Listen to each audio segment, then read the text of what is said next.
Thank you, Amy, President Casey. It's really great to be back. I was just commenting to Tybo earlier that as many new buildings there are, and I was actually down watching the basketball team practice in the ice hockey rink.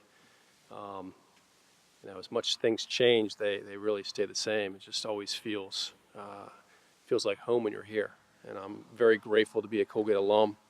It's one of the best 4 years of my life, and I've made lifelong friends, and it's had a really transformative impact in me, and I know you all will feel the same if you don't already right now.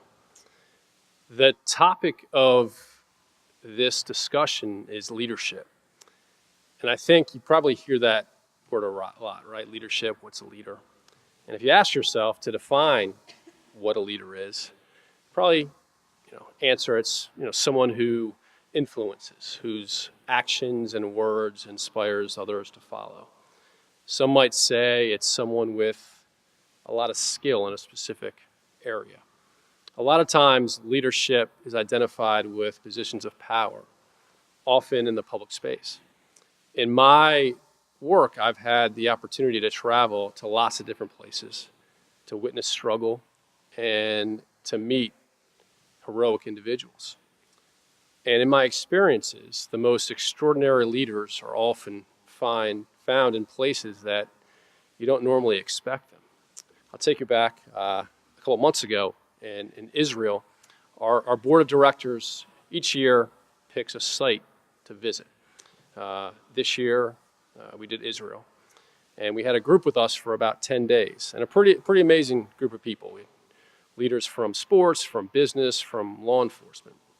And our program in Israel has developed to the point where kids not only have formed really deep friendships with one another, but it's extended to their families, to their friends, to their communities. And as the video shows, Israel, it's a really difficult place to work. Israelis and Palestinians don't really meet together for anything, much less have the opportunity to form real and meaningful relationships. So on the first night of the trip, this past August, when one of our Israeli families hosted a potluck dinner for our Jewish and Arab participants and their families, it was something that simply doesn't happen. And we had some special guests with us that night. We had Toot Imbar. She's a 19-year-old Israeli. She's Jewish. She just joined the Army. When you're in Israel, you have mandatory military service, boys for 3 years, girls for 2. So she's been in the Army for about a year. And Toot was a member of our under-18 girls club team. It was the first mixed team, first team ever of Israeli and Palestinians ever to play in the Israeli National League. And in Israel, unlike some of the other places where we worked, the basketball is really high level. So in 2015, Toot was a member of the under-18 team that ended up competing in the national championship for club basketball. And we've got this great video. There's about 10 seconds left in the game. We're down 1 point. Toot gets the rebound and scores.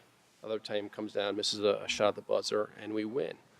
And the camera goes to the parents and the coaches kind of cheering wildly for their kids, which again doesn't happen. Israeli and Palestinians, parents together, rooting for the same thing. And our 10 girls, half Israeli, half Palestinian, are at half court, their arms around each other, jumping up and down, celebrating not only winning the championship, but what it meant for them and the struggles they had and kind of joining the program, and what it meant for a divided society. Also at the dinner that night were Aisha and Duha.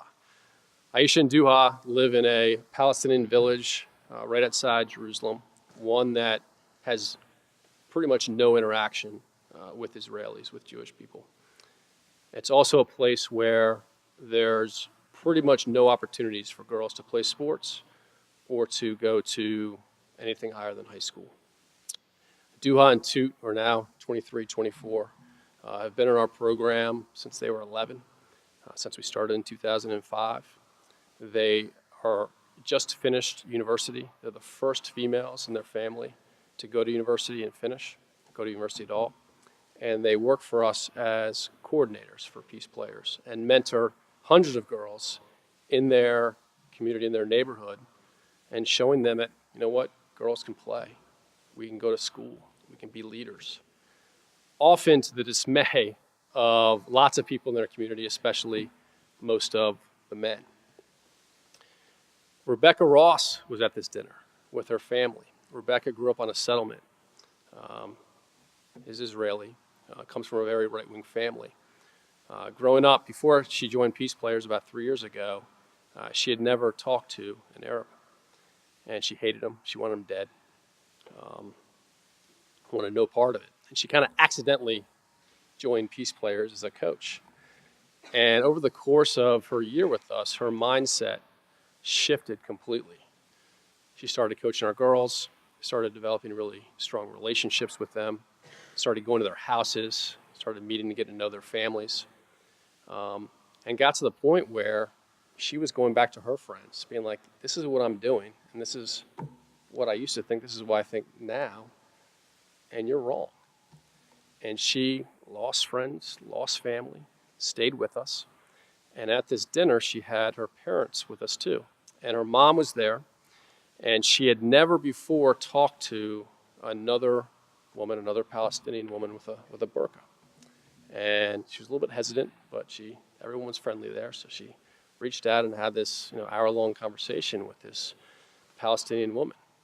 And sometimes it's small steps like that that can be really meaningful. About 2 hours into the dinner, Serene and Noga got up to speak. They're both 12, 13 years old. Serene's a Palestinian. Noga is Israeli. And they're best friends. And they got up and talked about their relationship and how it's grown, and about how they are actively in their schools. They obviously go to different schools, separate school. One goes to Israeli school, one goes to a Palestinian school. And how they're actively trying to influence kids in their classes to think the way they do, to be open to the other. And for a 13-year-old girl at all, life is tough, right? But for her to going against the way everyone thinks, what everyone wants, at the risk of losing friends, social status, whatever, they're not only doing it, they're talking about it. And what I've seen happening, again, we've been there for now 12 years, but because of the experiences of people like Toot and Duha and Isha and Romy and Malak, the change is actually happening quicker. And kids are much more willing now, even though the environment there hasn't gotten any better, it's gotten worse, but they're more willing to talk publicly about what they're doing and why this is important. And like all good Peace Players events do, it turned into a dance party. And you see kids out on the dance floor, and you can't really fake friendship, right? You can't fake, you're out there dancing, having fun, you know it's real. And on the way back from the dinner, the bus ride, we had an NBA owner with us, we had a police chief from Baltimore, we had a big Wall Street honcho, and they're all sitting there visibly moved by what they've just seen and observed. And the courage that our kids had, the poise of what they spoke, and the confidence about how sure they were doing the right thing. And the constant refrain from our people was like, how do these kids exist? And these are, again, leaders in their own industry.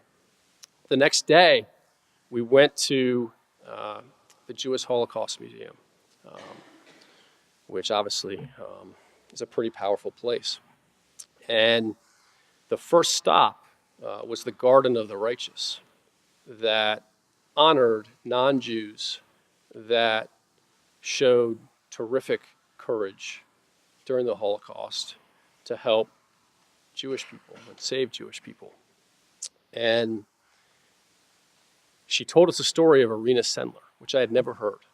And Irina grew up and lived in Warsaw, Poland.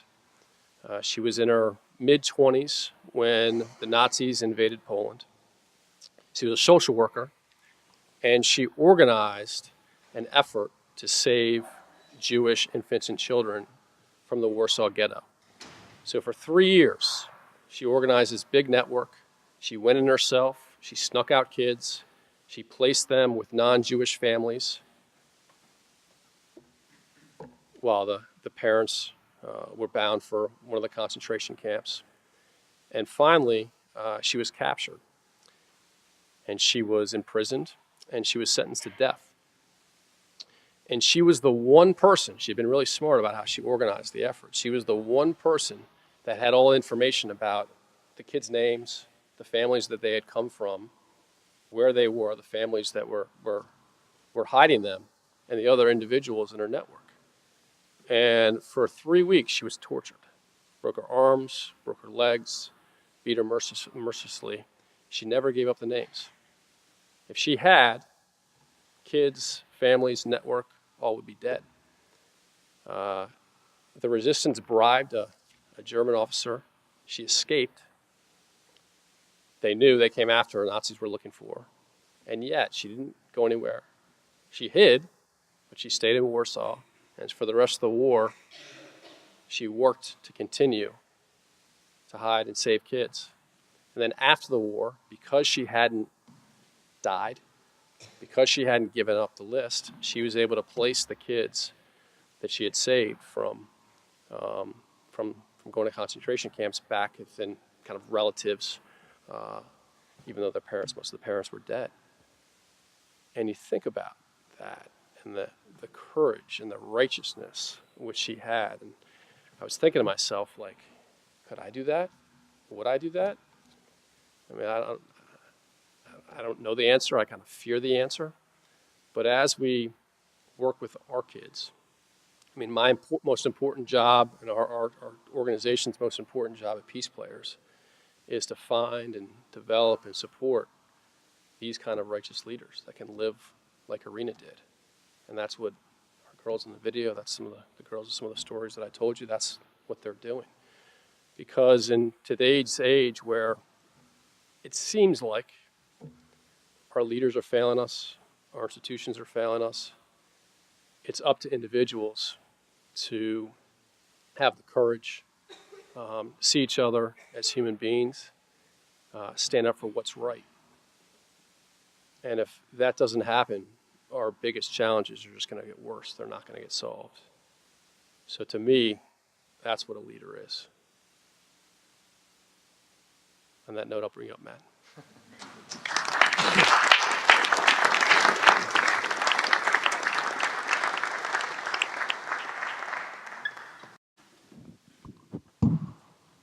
I think it's terrific stuff, Bren. He didn't choose to share at all about his background.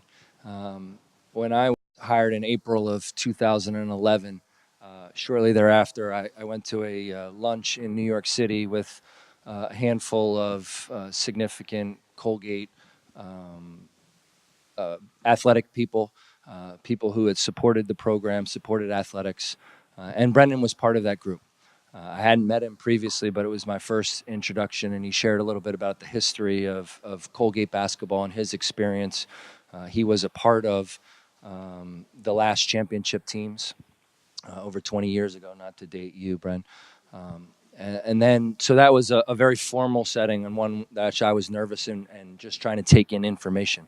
The second time I met Brendan was a few months later. It was reunion, and a totally different environment and a totally different Brendan. But we've stayed in touch. When I recruit in Washington, D.C., he's sure to catch up and talk about what they're doing with Peace Players. When our team plays at American, he brings his children to the games and to team meal. And for me, he's a great example of the Colgate community. And I think this isn't the first time he's talked to people. Every time he gets a chance to speak to students, he loves to do so. So, again, I'm really appreciative of the friendship that we've developed. I think it's important to understand everything that is Peace Players and how the whole thing started. So while you talk about the great leadership within the organization, I think it's critical to understand how this thing started. So as you reflect back, over 15 years ago, just beginning of 2000, you're just out of school. Can you share, the beginning of your story and how Peace Players all started? Sure. Beginning actually started when I was born. So I was lucky I was born and raised in Washington, D.C. I grew up in a neighborhood called Shepherd Park, um, which was one of the most diverse neighborhoods in Washington. And I've got two younger brothers, and we grew up playing outside on the court all the time, and we were able to make and form friendships with kids that didn't look like us. And from there, played in high school, played here, um, and then had the opportunity to play in Ireland after college. I was living in Dublin. Um, my two younger brothers, my actually brother played at Lehigh, and then I got a younger brother that played at Colgate as well. And my youngest brother, while I was in Dublin, was a senior at high school at Gonzaga, where we all went. And every few years, the basketball team at Gonzaga did a service trip somewhere. So I was in Dublin. I thought, hey, let's make something happen here. I started getting involved in Belfast, running basketball clinics for Protestant and Catholic kids. Unfortunately, when you look at like European professional basketball, Ireland would like be at the bottom of it. It was more for me a chance to travel and have fun and experience new things. And the commitment wasn't maybe what it was in other places. So I had a lot of free time on my hands, and I decided to get to learn about Belfast. And I started running basketball clinics for Protestant and Catholic kids. And in Northern Ireland, Protestant Catholic kids grow up going to different schools. They live in separate neighborhoods, and they even play different sports. And basketball is like the one truly neutral sport where kids can come together and not feel like the other side owns the experience. So I brought my high school team over. My middle brother, who was playing in college at the time, also came on the trip. And he thought, wow, I'd love to do something like this when I graduate. So I was only there for a year. I came back home to move forward with my life. The next year, my brother graduated, and I helped him get to Belfast. He ended up staying there for a year, really loving the experience. He got to be very good friends with a police chief in Northern Ireland that had done work in Durban, South Africa, training police officers. And they got talking, and my brother wanted to continue. My brother's name is Sean. Sean wanted to continue to travel and try this idea of using sports to bridge divides somewhere else. And he came home. I remember the conversation. It was at my parents' basement, and we were talking through it. He said, "Listen, let's start an organization." And we looked around. This is pre-internet. Looked around and didn't see anybody else doing it. And it didn't make any sense for us. Anybody that plays sport, but particularly basketball, understands what a great way it is to bring people together. But we didn't see anybody else doing it. So we very quickly became a 501c3, a registered nonprofit. We wrote letters to pretty much everyone we knew asking them to contribute. We raised about $7,000, and my brother moved to Durban. This would have been January of 2000. And he's a pretty special person in that he's really got no fear. People love him. And he just showed up, started knocking on doors, saying, I'm going to coach basketball. And in South Africa, similar to the situation in Northern Ireland, basketball is neutral and not super popular. So you're able to you weren't stealing kids. They weren't already involved in basketball leagues. And there wasn't much competition at all because, these kids were, from really poor areas where there weren't a lot of constructive outlets. So he was able to bring different groups together, hired some local coaches. And then that first summer, he convinced a principal at an all-white school to do a match in Umlazi. So Umlazi is the third biggest township in South Africa. It's got tons of challenges. But no white school had ever gone there. No white school anywhere in South Africa had ever done an event in a township. So South African Broadcasting Channel, which is their CNN, filmed it. And they show these white kids getting in the bus in their very wealthy school, kind of cordoned off from everything. And the kids are very scared. And they drive about a half an hour, 40 minutes to Umlazi. And they get off the bus, and there's this huge ovation. Everyone comes out from the surrounding area. And the whole community's there. And the kids from the two teams exchanged flags. We mixed up the teams. And then SABC interviewed kids and coaches and parents afterwards, and everyone had the same response. I was scared, didn't know what to expect, and now I can't wait to do it again. And I think that for us was the first aha moment where, you know what, I think we can make this work. So the next year we went back to Northern Ireland as we were playing for peace. Now we're peace players. 2005 started in Israel, 2007 in Cyprus, and then just this past year, and I know we'll talk about it in a little bit, but launched a new partnership with Nike working in the U.S., largely around building bridges between police and community. Well, I think it's awesome how it all started and without a huge plan. I do want you to share, and we've talked a little bit about this, and I knew of the Northern Ireland and the South Africa to really kickstart Northern Ireland. You mentioned Cyprus, and before our conversations about what you're doing there, I think it was a couple years later. Just my guess is a lot of our student athletes and the audience doesn't know of exactly what you're doing in Cyprus. Can you talk about how that's similar to the Middle East and Northern Ireland and South Africa, and how it's maybe a little bit different? Yeah, I didn't know anything about Cyprus either before we started there. So Cyprus is a country kind of in the Mediterranean. One side is Turkey, other side Israel. In 1974, there was a war where the Turkish Cypriot population, who had felt like they'd been marginalized, kind of rose up against the Greek Cypriot population. Turkey came to the aid of the Turkish Cypriots, Greece to the aid of Greek Cypriots. They had a stalemate. They partitioned the island. The northern kind of third is Turkish Cypriot. The bottom 2/3 is Greek Cypriot. There is a buffer zone that's patrolled by the UN peacekeeping forces in the middle, and they don't have any contact with one another. And so, where in Israel you go and you kind of feel the conflict, same with Northern Ireland. South Africa's a little different. It's more you feel kind of just the intensity of being in Africa, and also they have a big kind of crime issue and there's lots of challenges. Cyprus is kind of a sleepy place. If you get there, I don't know if has everyone ever been to Cyprus? No. You're there, you don't even know that there's really a conflict because the two sides are separate. But the political situation has softened some, and so we arrived at kind of the right time, and our office is actually in the buffer zone. So we first started running programs for Greek Cypriot and Turkish Cypriot kids where the UN peacekeeping forces actually is across the street from us and let us use their outside area. We made a court. And so for the first 4 or 5 years, we basically just did stuff where Greek Cypriots and Turkish Cypriots would come together in the buffer zone to play. But then we started getting a little more courageous and doing stuff on both sides. And when we did, there was some resistance. It took a while, but eventually we got everyone to okay it. And again, the war was 1974, so most of our coaches had never crossed. Their families that did, it was a very emotional thing.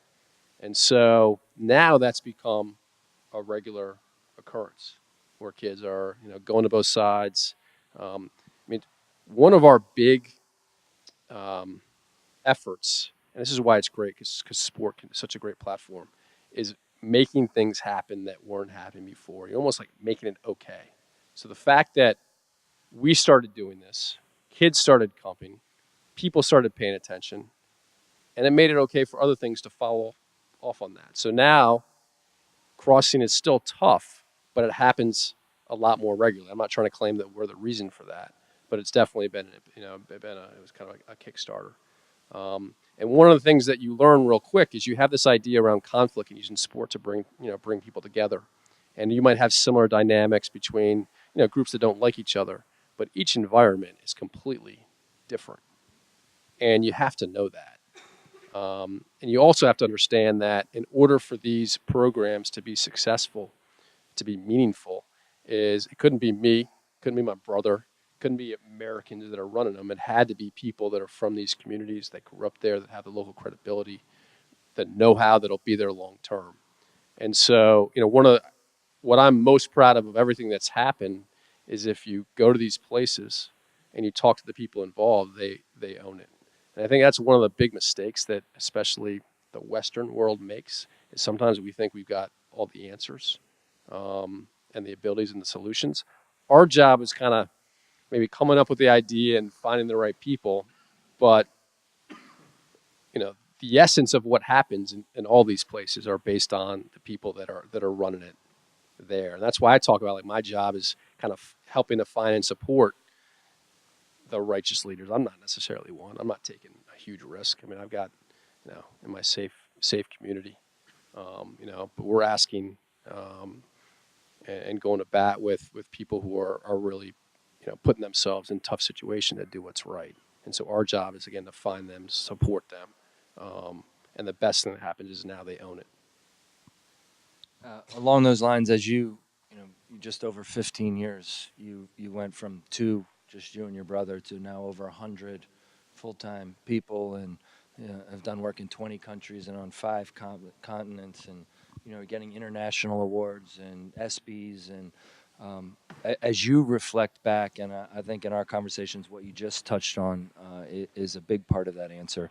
But how did it grow so fast, so quickly, and the magnitude of the whole Well, we organization? weren't very smart. So, we as being in the, in our early 20s and probably overconfident in what we could do and the money we could raise and our own abilities, we kind of grew too fast, and made a lot of mistakes.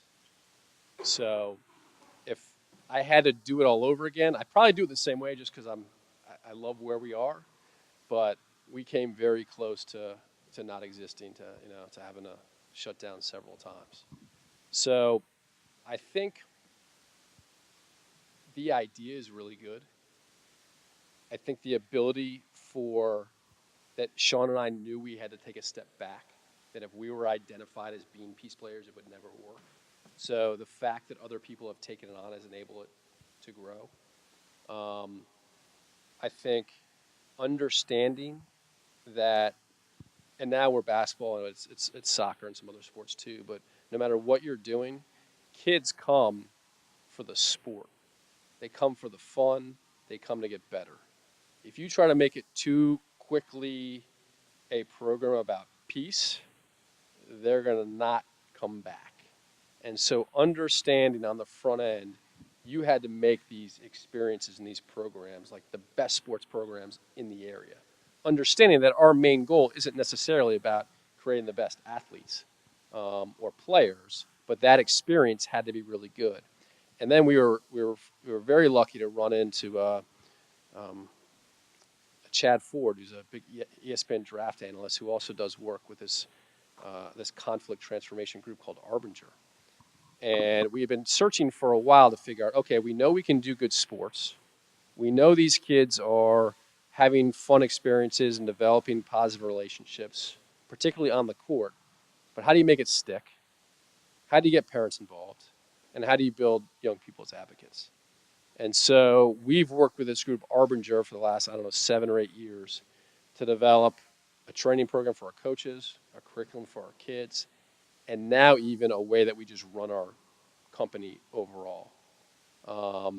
And that part to have both a really strong sport fun experience mixed with an intentional curriculum that that really gets deeper and brings people in, and also develops a kind of common language.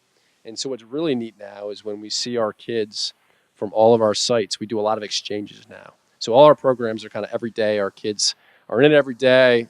We've got kids in the program for multiple years. But just these last couple of years, we've been able to do a bunch of exchanges. We'll have leaders from our groups in our 4 locations overseas, and now even next month we're having we got new programs in Brooklyn, Baltimore, and Detroit, and we're going to have our leaders in those 3 cities in Cyprus with our leaders from all of our different countries, and to see young people come together, that have had these shared experiences with peace players, even though in different environments, that have this common language, but also to see, what my the world is more than my 2 blocks, or look at these people facing a different kind of conflict and how they're handling it, and look at this global community that I'm a part of. So that part has been really special. Um, it's the kids who you've affected. It sounds like you're changing. They're not a product of their environment. You're changing that theory. I'm a big believer in that theory that in many ways we're a product of our environments. Um, how about you? How did this come about for you? I mean, what was the environment? You talked briefly about growing up and having friends that weren't like you. Do you credit your youth, your high school, your years here to being a part of how that you found this and have made it your Yeah. passion? I mean, I kind of feel like this is what I was always going to do. I mean, I didn't know that, but if you look at where I was born, the high school that I went to a Jesuit all boys high school in D.C. And their mantra is kind of like being a man for others and be in the middle of things. My parents from day one, uh, they didn't talk about it a lot, but the way they lived, just service for others. Um, and then being here, and I mean, I had a really incredible experience at Colgate. Um, and I think I think three pieces that played a role in Peace Players, my experiences at Colgate. One is, so I was a philosophy and religion major, and I learned how to write. And I had some great teachers. I don't know if I was always interested in kind of conflict, but I did my senior thesis on just war theory. So again, not knowing that that's what I was going to do, but I know I had that interest and was able to really take some great classes and learn from some really brilliant professors. Uh, I was able to make some great friends. And through those friendships and the network of this place, that was really helpful in building a network of people that would end up helping us and supporting us. So, like, my first 2 years of doing this job was basically um, going to my friends and people I grew up with and people I went to college with, telling them about what we were doing, and asking them to introduce me to people. And that's how we were able to develop this great network. So having lots of those relationships from here was a huge piece. And then lastly, we had a lot of success with basketball. And if I didn't have that success, I probably would have never got to play in Ireland. If I had never played in Ireland, this wouldn't have happened. So I think all different parts of my life led to, and my brother too, led to us doing this. Oh, and then lastly, not related to Colgate, but I thought I was going to go to law school, and then I ended up decided not to. I went back to my high school and I coached basketball, and then I worked in the development office and with fundraising for a big capital campaign. So I was doing that, I don't know, 2 3 years, 2 years maybe, before my brother came with the idea to start. But number one, being at Gonzaga in the development office, and our high school is incredible in a lot of ways, but especially in terms of a network, and also learning how to like raise money because that's been a big part of my job now. So I mean, all these pieces kind of happen. Without any of them, I don't know that Peace Players would exist, and that's why I kind of say maybe this is what I was always supposed to do. You mentioned before the doing the domestic work and being in the cities now. Just share, you haven't touched on it at all, the Sports and Peace Innovation Network and how it's unique and what the curriculum might be and how it's different than what you do internationally. So we were brought in a few years ago, post Ferguson, the riots in Ferguson over the police issues, to work with the Kansas City Police and the Police Athletic League. And so we spent time there, helping working with the officers, working with the leagues, developing some more, helping develop like a stronger curriculum and intentionality behind what they were doing. And we had for a while spoke about, hey, we want to be in the U.S., but what's our cause? What's our mission? And we didn't want to do maybe what lots of other people were doing, trying to figure out what's the conflict, what's the divide. And after working in Kansas City, we're like, this is it. This is what we should do. And so we were kind of talking through. Our big partner for about 9 years was Adidas, and our contract had ended. This was last year, and we were talking to them about a big partnership focused on the U.S. around this issue. And while we were in talks, a person that used to work for us in South Africa, who's now at Nike, I saw him kind of randomly, and I told him what we were doing. And this was just after the ESPYs, where LeBron James and Chris Paul and Carmelo and Dwayne Wade had spoken out against police brutality. And so Nike, and they were all Nike athletes, so they were kind of late a little bit responding to this issue. So Matt said, we talked about it. He goes, oh, that's really interesting. Matt's the person who's working at Nike. And he called me a couple months later. He goes, hey, have you signed with Adidas yet? I said, no, we're still in talks. He goes, well, we're interested. So over the next few months, we kind of built out a presentation. We spent about 4 days in Beaverton with the Nike team. And in January, on Martin Luther King Day, they announced their equality campaign, actually with LeBron and Serena. And we're one of 2 nonprofit partners. And that's a big, big effort. And what was great is we had already, for a while, looked at Baltimore. So we're based in D.C., and obviously there's lots of places with this issue, but Baltimore being one around the police community divide. And one of our board members runs the Pistons. And so he had brought us in to do some work in Detroit. We'd already started in Baltimore. So this kind of effort was already going on. And Nike was good enough to say, all right, you want to work here on this issue, we're with you. So we didn't have to change really anything. They were giving us the support around financial resources and athlete involvement and so forth. So we spent 6 months in Detroit, in Brooklyn, and in Baltimore just figuring out what a program would look like. We launched in June. We're just scaling up in each of the areas right now. They were pilot programs this summer. And then we're launching in Chicago, LA, and Memphis in 2018. So the program is growing pretty quickly. And it's going to look a little bit different in each city, but the idea being, using sport to help unite communities with law enforcement playing a key role. Now, the uniting communities is going to look a little different in different places. So we're in, anybody from Brooklyn here? One. All right, so we're in Brownsville, which is hopefully one of the tougher places around in Brooklyn. It's one of the biggest we're in one of the biggest public housing projects in the country. And there's lots of issues, including a big gang issue. So there's Crips, there's Bloods, there's places where people can go, places where other people can't go, whatever. And there's 4 beautiful basketball courts in the middle of a public housing project. So we started a project there this summer. We've got a couple of hundred kids involved. That will grow.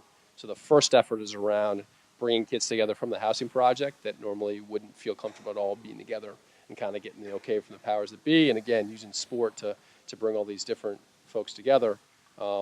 It'll be a couple months before there's any kind of police involvement. It's that tricky. But ultimately, we'll have the Brownsville police playing a key role.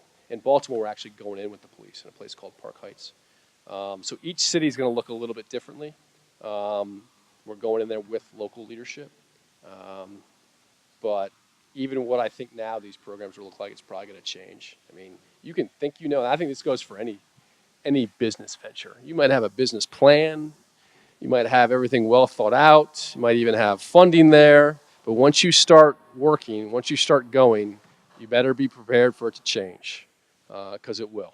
And so even we've been in the place only for 3 months and have a fair idea kind of the challenges and where we might play, what it's going to look like in June or whatever will probably be different.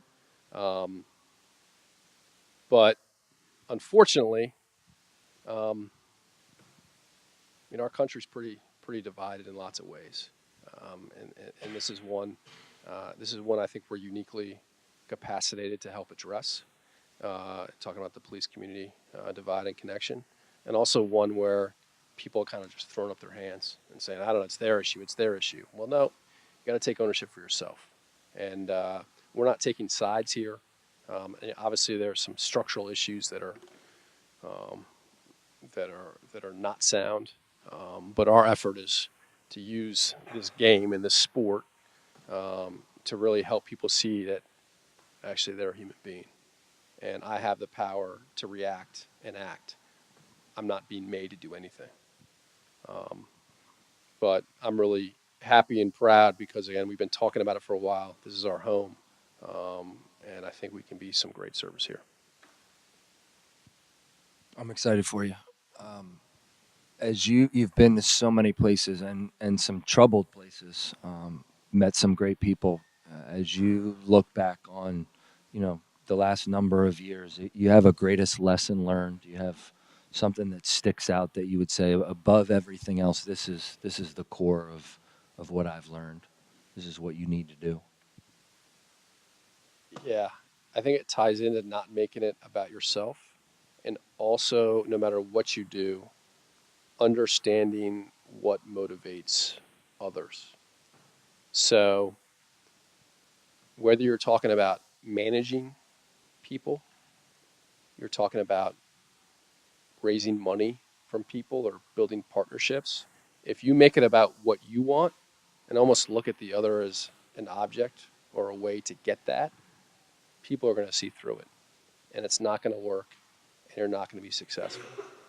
But if you're looking at your coworkers, your partners, your funders, anybody in your orbit as human beings with their own objectives and motivations, and you can focus yourself, and even in personal relationships, and you can focus yourself on trying to help them get what they want, you'll find out that what you can achieve and also the relationships that you develop are going to be much greater.